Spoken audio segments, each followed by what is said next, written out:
One thing I do know, though I was blind, now I see. Please be seated.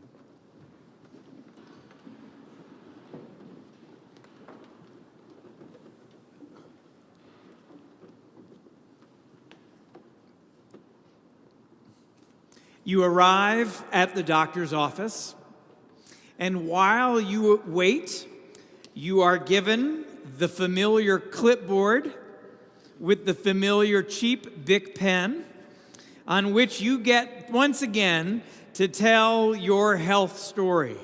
And the questionnaire goes something like this. Why are you here today?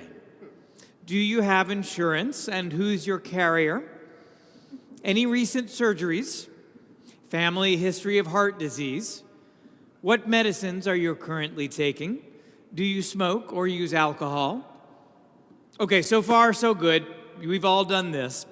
But imagine if that questionnaire continued as something a bit closer to what Jesus encountered, or what the man born blind encountered this morning. Here's how the questionnaire continues. Do you consider yourself to be a good person, worthy of health and well-being? Have you sinned lately? And if so, how gravely? Next line, just kidding, we know you did. Just tell us what you did. And on a scale of 1 to 10, how sinful were your parents? At this point, you would probably get up and walk out. Or I don't know, maybe you wouldn't. Maybe you'd stand up and say, I knew it. I knew that all along this science was bogus and that it really comes down to God being mad at me. I hope not, but we know that that kind of feeling can persist. Those questions would be ludicrous because they come from a completely different paradigm. Physiology and clinical practice on one hand, and guilt and shame on the other. These are two distinct systems that do not work well together. They don't go together at all. And we know that instinctively they are a mismatch because when we think of it, we laugh. It just feels kind of ridiculous. It feels absurd when we think about filling out that kind of a questionnaire when we go to the doctor. Well, we get the same kind of absurdity when Jesus heals the blind man. And in so doing, he sets off a grand debate among Pharisees and family members all around issues that have really nothing to do with somebody gaining sight for the first time in their lives. Jesus does a thing. He does a big thing. But because it's outside their zone of expertise, what they do is they latch on to a bunch of little things that they think are going to help them to understand or control. Of course, it really does neither. Doesn't this sound a bit familiar, though? We make idols out of the little things, and we often miss out on the profound, unexpected, transformative thing that God is actually doing with us. Restoring our vision, healing our hearts, mending the fabric of a broken community. You see, in this passage, Jesus didn't simply confront one dysfunctional family, nor did he simply confront one synagogue in need of a transition or an interim or a great strategic plan.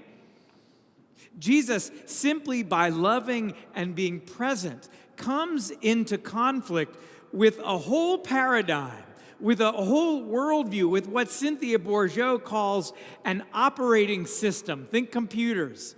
A system that cannot run the Jesus program no matter how many times they try to load the update. It's like running your iPhone apps on an Atari system. It's just not going to work. Do we know what Atari is? All right, Generation X in the house. Anyone? Anyone? Sheesh. This gospel is all about what happens when paradigms collide. We start with the disciples who are living in that same paradigm, and then we move to the Pharisees with the stories they represent. But in reality, it's the operating system that all humans fall back on when they are anxious, or when we are anxious, when we are tribal, when we are uncertain of what to do with our vulnerability. This paradigm is rule-based, opaque, rooted in worthiness, power, and fear. We know what it looks like. Its hallmarks are expulsion, efficiency, and evasion. And yes, we can sneer all we want at those Pharisees, but we all know that this is deeply familiar. And I believe that we are all at some stage of healing from this particular way of seeing the world and living in the world. Jesus' paradigm does not fit here. The two simply don't connect with one another. Sure, there are places of overlap. Judaism is not a paradigm in conflict with Jesus' message, by the way, because one gives life to the other. One deeply informs the other.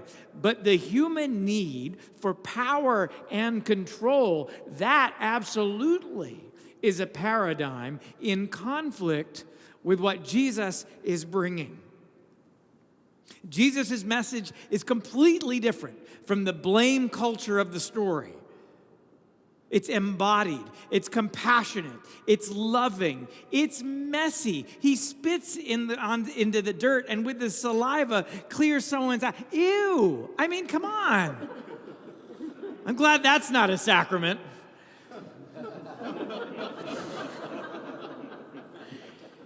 It is incarnate.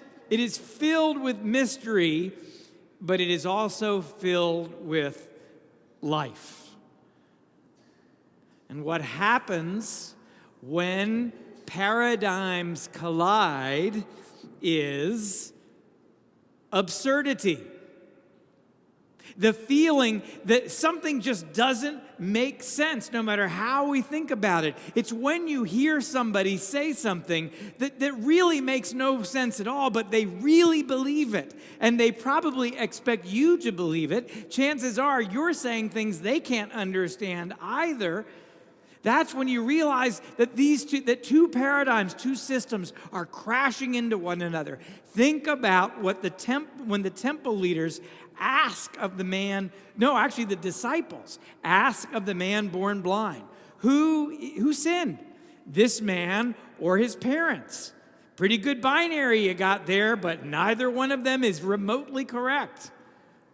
And when they witness the miracle, the Pharisees do that, but they say it simply cannot be real because it happened on the Sabbath, even though it happened right in front of them.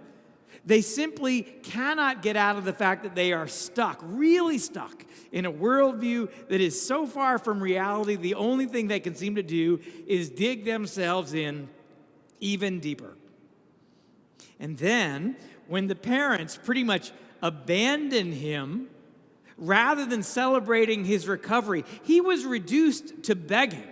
And yet his parents are not happy for him when his sight is given to him for the first time in his life. In fact, they abandon him to the mob. And when we hear that, it feels absurd, but it also can feel painfully familiar because we all know a little of what it feels like to be let down by someone who is supposed to love us unconditionally.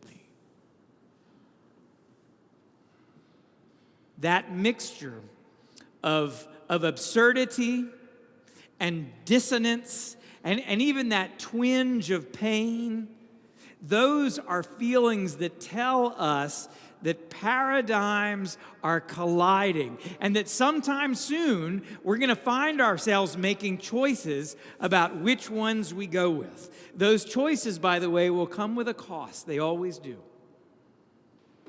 But when those paradigms collide, when we bring a thirst for justice to a world addicted to consumerism, when we confront supremacy with the belief that all God's children are created sacred and equal,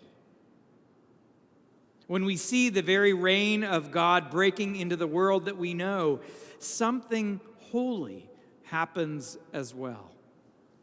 Something hopeful and new. You see, there is a kind of sacred energy that gets released, poured out into the world through those disruptions and cracks in the walls that we've constructed. Now, before I get there, though, I want to mention that there is one thing in this passage that troubles me, and it's all the way at the kind of a long gospel. Did anybody else notice that? Yeah, it's all the way back at the very beginning. So you may have forgotten when Jesus says that this man was born blind so that God's work might be revealed in him. That's really tough. I just cannot seem to square that one with a God of love and the great reality of human suffering. I mean, this poor guy, he's born without sight.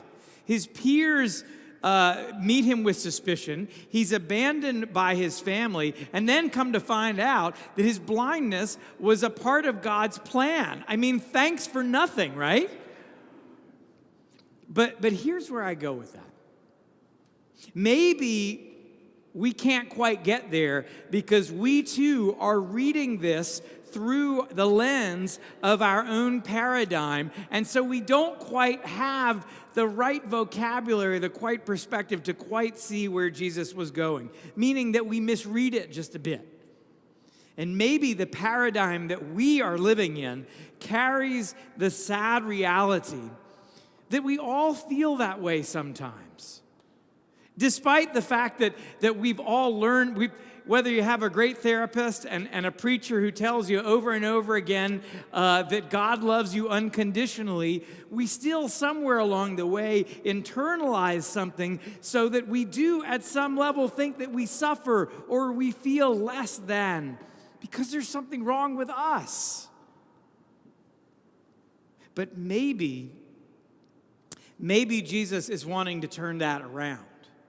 Maybe that propensity that is in so many of us is actually a hook that Jesus is using to connect us to something more hopeful and perhaps even more faithful.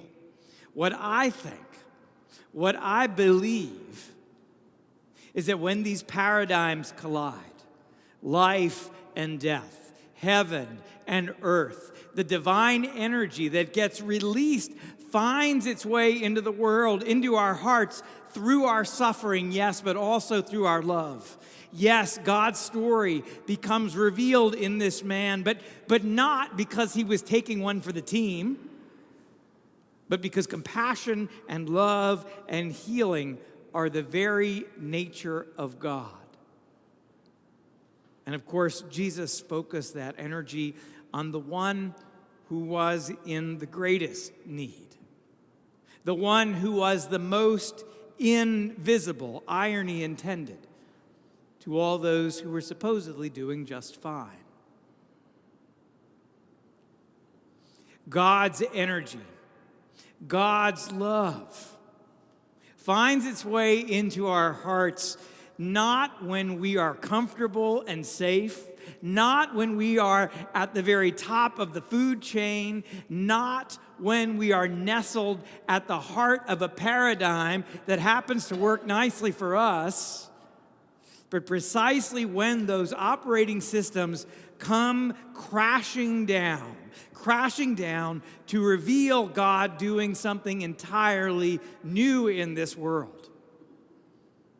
We meet God precisely when we are hurting and vulnerable and disrupted. We meet God when the paradigm that we have come to rely upon begins to crumble and shatter, when it begins to look and feel absurd, revealing between those new cracks the stuff of new life.